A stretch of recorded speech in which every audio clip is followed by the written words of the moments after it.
on the bar at the Migi livelihood say, Kamaita would not be there, happy area Sima mine, Puna, Pulana mine applied to Raga, Madugi, Hazaba long term plan, we can think of preparing. Women, put out the one at the collective mine applied to Raga, a quick upon the culture, we are concerned about Shanghai, we are concerned about environment, we are concerned about the livelihood of the people. Masi Portsmouth could not invent Shanghai.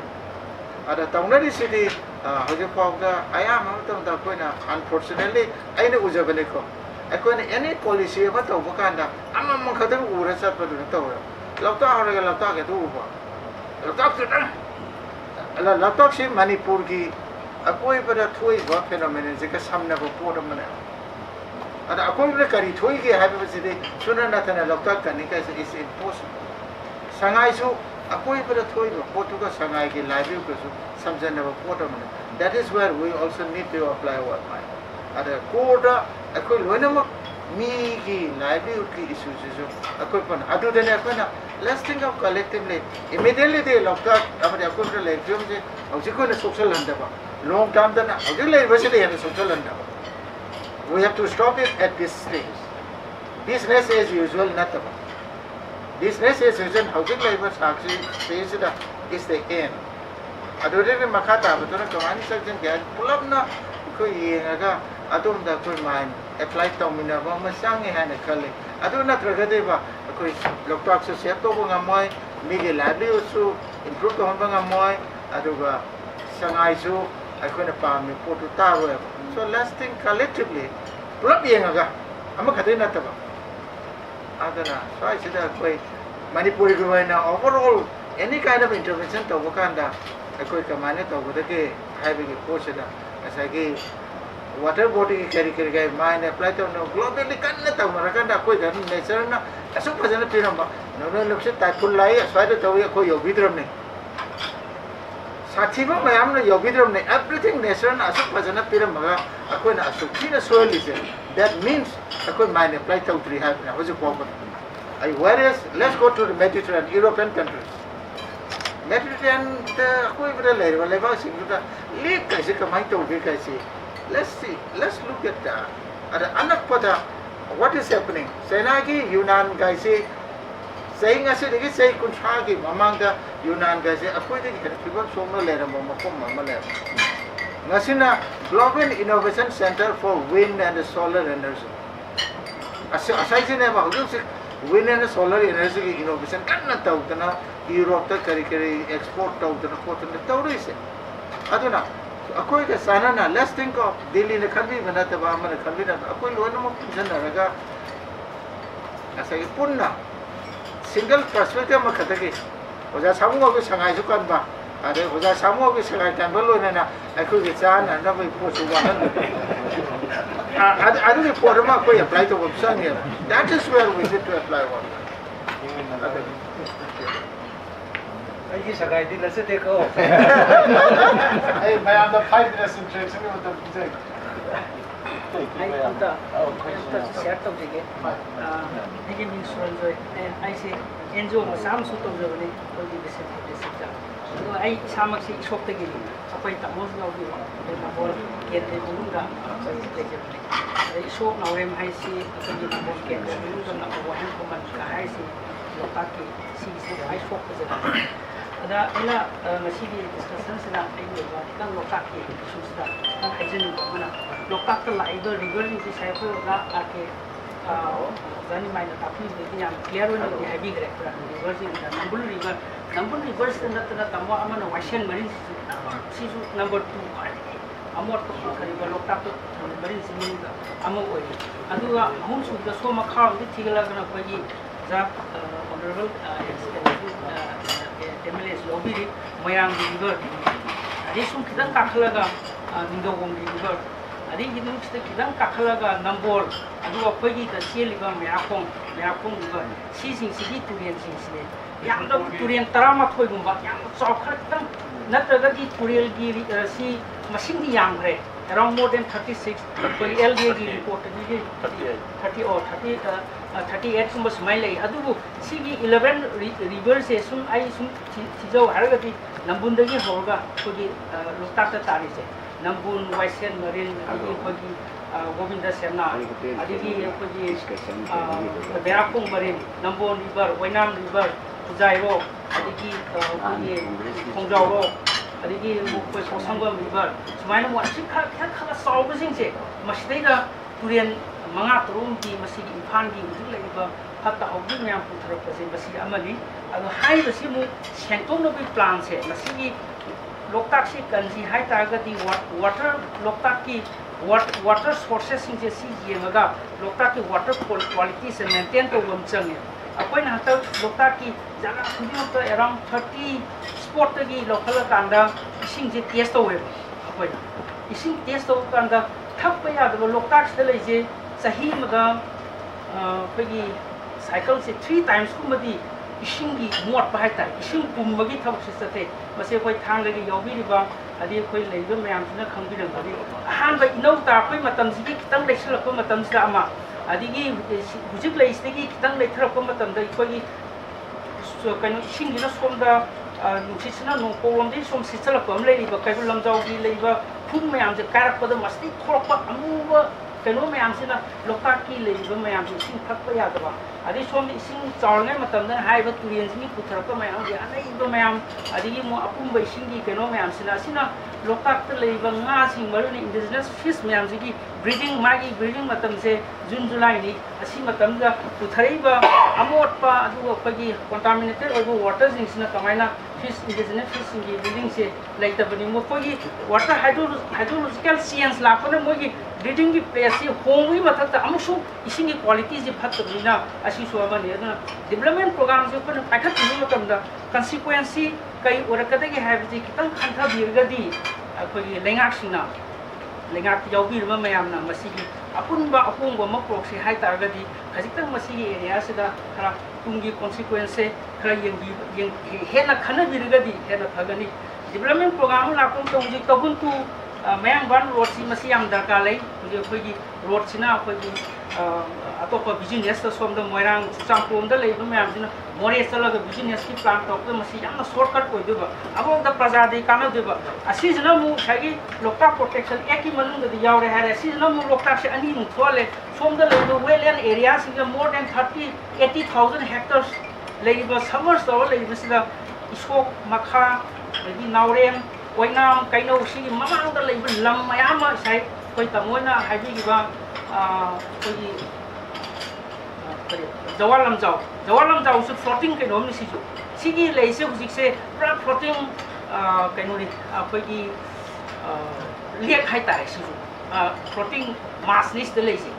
Sigi Pundi is the lazy which is Karsa, even Sangai and we have the quite talented. Sigi Maraks later one lake Amlady, quite Manungo, Karo Park, Amlady, but Sigi. Girahari part kana le mang akra part ka le si water body me am sing kasi di am toy mai sida gi sum loi mang ramina fisherman gi si udra koi udana ha gi ba livelihood ta effect of huji chu ithai je dak thalo ki matam da akoi se amu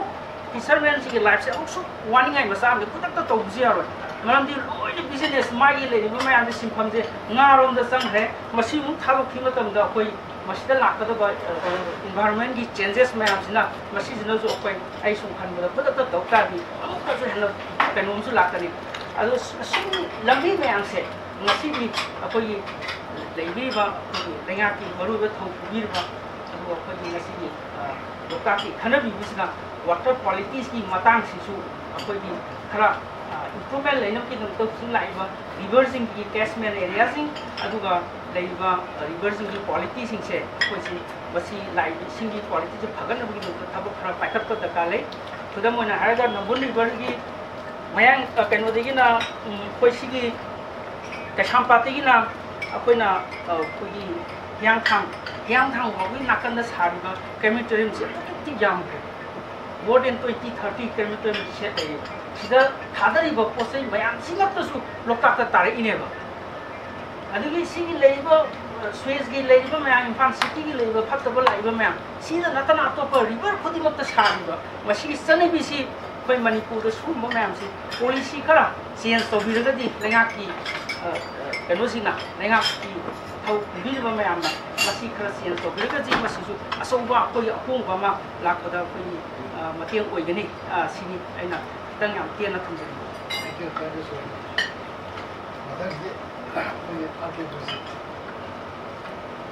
Respected President MPCC,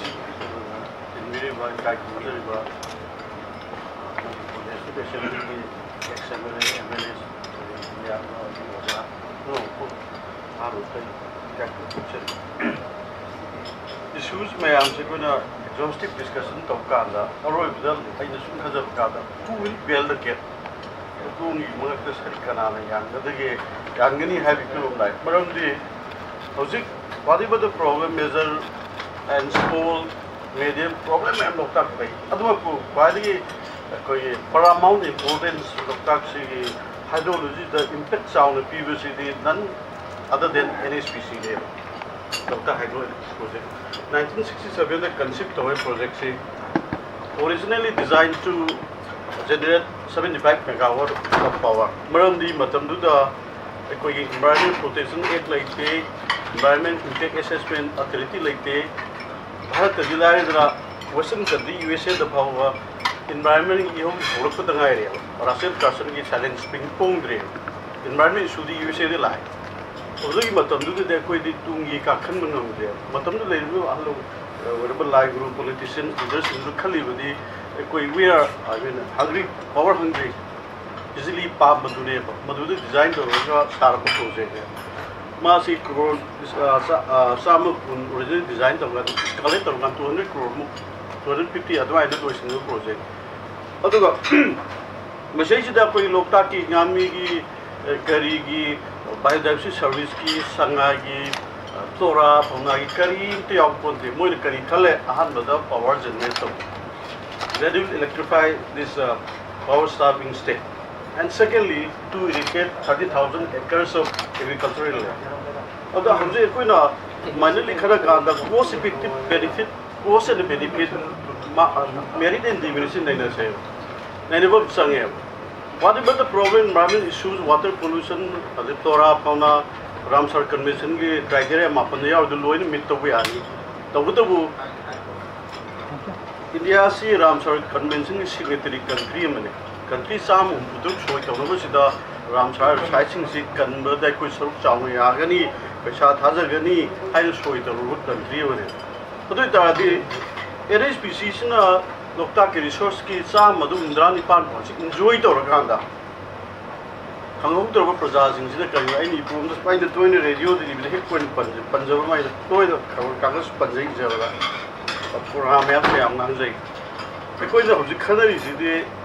kar di thenge adu let is better than never theng theng khana de adam na koi pum da koi halaman oda tu ni koi ka tor ko ka sanama mapa man machani da tamame mapa di si Sansi Yenabatare. But Manam in the Sunday Makari, Yenabata, the Mayamas in Hare. You know, Nangi, I is Junior or Su, no one the Makopi. I dedicate or got Nangi the Makosani Makoksi Pirage. Happily are there, Mapan Sando. Aduga ID Mayamo, so I just send him money is selfish or get high. Other Manam Padre Sajitai, Sandugi, Mayam Andu Songum Sumba. Mayamagi, Riadu da Manau do Som Sangria there. Subject to University. NSPC is milking the milk of our local at the cost of the land people of Manipur. Makoina Sangum Sumuka Sava, Aduda Sangumi Bart Sumakpa Sangum, the Bartinic Hydropakara, the Munara, Lotak Scam Tole, Hue and Cry, and so many things in social media or media. Tori Tause, Adu Kanana, NSPC wings a clip to when he have with the country. We need a political wisdom of our leaders that I am there. Decision makers will not line lab. Environmentalists, scientists, researchers, the database, hard time data, I'm the present of me. Decision makers, Moy Kutale. Howzipu Jamuina Kashmir, the labor, any species, hydroelectric power system, which state a low grade. Howzik, Howzik database, the see, Pashada, we never got time, Lupa, Chama, Sanva. Project say 200 fold paisa tang hai very efficient matam su loira bari मागी मतम सिलोइरबो project ने हाइदि some round about can exile high gum 1.5 US million dollar the energy to the tan last 30 years मैं assume RTI तो रोग assume NHPC के वो ये खरीद बात नहीं वो किसी पंग्यारी at least they have earned 1.5 American dollar 1.5 billion not million billion अदो इतना आदि last 5 years plan से सही कुंत्रा से द मणिपुर सरकार दा कोई सेंटर ने पैसा क्या पेड़ क्या तो पावी रो 1.5 बिलियन रो तो योगरा हेंड्रा मणिपुर से इंडस्ट्री सु लेते मेजर रिव्यू कारण को सु लेते एनएसपीसी को पार दिन नसी की सिंग की तमी खंडर में आमी प्रॉब्लम में आम संगाई ना लोन स्टॉक तो बया करी की नोवा सु कोई बसी इंटरनेशनल ट्रेडिस में आम सोच तो तो या सु याद तो कोई दी सो वासक पने we promise to them to get some funds and money but at the same time only to break the promise कोई सेंट्रल गवर्नमेंट तो बस कना वो मखरा पॉलिटिकल विलियम सांग का लोकताक प्रोजेक्ट से कोई थुगाई दो बुद्धि को लाक्सन it is very critical situation मागी प्रोजेक्ट की रामसर कन्वेंशन की clause number 4 the para number 6 से यावरी बसी judicious allocation of water Loktak की सिंगजी नामी की दमक एग्रीकल्चर की दमक थंगनबी सिंग की दमक लोकताक तिंगे रोंगा पामी उसिन मयाम संगाई इसु थमम ngदौबने अदुगा नकोइसु हाइड्रो इलेक्ट्रिक जनरेटर मैसु लौगा हाइबने हार्मोनी द लोइन थम इनबैलेंस अदुबु आइना नसाई पंजाबी देवदा पंजाबदा hydrological system of Loktak is totally dictated by the NSPC अदुरदी अखोइदी याम कुइना खामु ngam कोइ मनिपुर याम भयते इदि इशु याम तौगा यामना चाउग्रबि इशु से याम लोकताक त पैसा याम लैतो खन माले एलेगा कुदम याम चाउबु पैसा ने और सरकार दा बिरो पॉलिटिकल विजन तो बिरो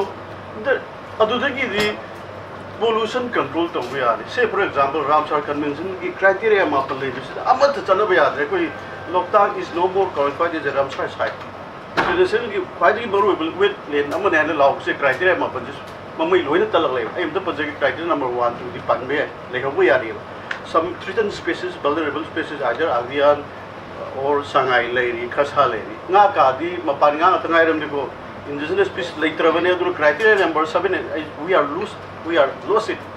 criteria number 5 and 6 on water bars international criteria or madu how give 2017 18 gi census in 20000 target we ram site chart for the year see you ro kan de koi thabak si go yang le nambai sa bu khong sa mi ko yaw ri ba di mai sa de ba koi kai to thawai de tum le koi di kyam nang je yam noi ja de loktak si project je ho bu de gi na आईगी खुन्नुदा केने लुताव साबु रक्तति Loktak problem अनगी to face of points सुम उरा लापा चाना एनवायरनमेंट खन मुसिजबु किन तरो कांजिदा अखोइदी कोइ मसेन सजिक इनबा सन सजिक इनबा कोइ मसेन खनदन लेरे मीना सुम संगम कन सुमनि संगम सुमनि नुपा नंग कुइनो सुमले यारे अखोइगी लमनि खरखन सिनबिरो हाइबा पॉलिटिकल विजन मन संगे असिना म राम थमजरगा नि सुबदिन लाक्सननि अखोई attitude towards our lake अखोने the mother ने लोकताक से चौरांग सही लिसिंग कुन्मा मुंग सुरेन पानरी according to आनंदा तले तो वो तो mathematics studies आम बहुत तो होती है लोकताक से क्या कोई नहीं हिंदू इनो पृथ्वी expert मैंने हने रचती every kind of lake or well will sentences अहन वे रखने हैं and convert into meadows and grasses over a geological period of time Loktak से हनुवी माँ मने माँ we now you partner some we can extend up to some decades maybe around scientific management 100 years will expand to be a life not more than that madu does serious scientific studies ma'am whereas some of our expert people claim that we should remove the dam for the sake of the people look dams go to kanda look that show it hingani haiba munupam tokyo it's $1 million question. We can change the structure of the ball, hydraulic structure, in tune with the need of time. My dam, 1967, the design of the dam was in the structure change of way people get orientation, the scientific studies, ma'am, or people's harmony, while ma'am in harmony with nature, like never yagan. Tauribadi, Padi, Luriba, Lokta, Kilami, Sage, Sao, Tauri, Sage, or Pavatinate, I knew one. मधुमा पुहारी बाकुगी problem में आंजु कर mine solve तौने गांदा problem चा मधुमा पु contribute तौरी बसी हान मागी विंग मसा फिट तबुम संगे or moi revenue do some 20% loktak conservation thador project dam ta adade adabu de paru ga di hisab kitab si yong le ko mang leba pari acre 30,000